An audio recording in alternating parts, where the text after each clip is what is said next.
Hey everybody, this past Sunday at our church we were studying Daniel chapter 6, and one of the points we made was based on the incredible integrity that Daniel showed in a very, very difficult circumstance. He was just as faithful to God when people were watching as he was when they weren't. And he continued to be faithful to God when his life was being blessed and when he was going through very, very difficult times. And so we made this point on Sunday. We said the key to integrity is living in response to Jesus and not the world. Let me say it again. The key to integrity is living in response to Jesus and not to the world. So instead of deciding that how we live is going to be based on how the world treats us, how other people treat us, how things are going in our lives, we decide that the way we live is going to be decided by who God is and what he's done for us and how he has loved us. And when you choose to live that way, that's when you're really going to begin to live with integrity. And I came across another great example of this in the life of Samuel. In 1 Samuel chapter 2, Samuel is a young teenager. From the age of 3, he has been living and working in the temple. His mother longed to have children, and she promised the Lord that if he gave her a son, she would dedicate him to serve the Lord all the days of his life. And so at the age of 3, Daniel begins serving in the temple as just a little toddler, and he's serving this high priest named Eli. And Eli has 2 sons who are just awful guys. I mean, they do things like muscle people out of their meat sacrifices so that they can eat it before it's served to God.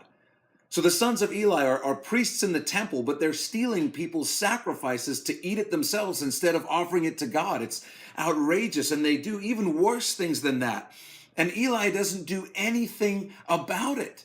He doesn't discipline his sons in any way. And Samuel grows up fully aware of this.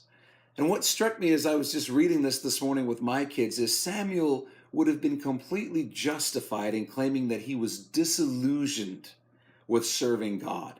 He was disillusioned with ministering to the Lord, disillusioned with the temple, because he was surrounded by some of the worst hypocrites there were.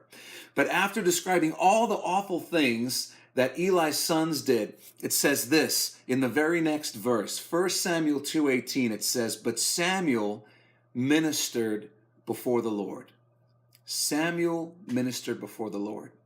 And I love that because it tells us that while all this junk was going on around Samuel, he had integrity. Why? Because his service to the Lord, his worship to the Lord, wasn't based on what anybody else was doing. So even though the sons of Eli were being awful, heretical, blasphemous hypocrites, Samuel continued to have a meaningful, deep relationship with the Lord because he understood the simple truth that integrity is about responding to who Jesus is, not what anybody else is doing. And so I want to encourage you with that again. Wherever you are this week, whatever you're doing, if it's in the home, if it's at school, if it's at work, do everything that you do in service to the Lord. Do it to be a blessing to God. Don't decide that how you study, how you work, how you treat other people is going to be based on how they treat you or what they do for you. Do it for the Lord, and you're going to be blessed as you make it your priority to bless God.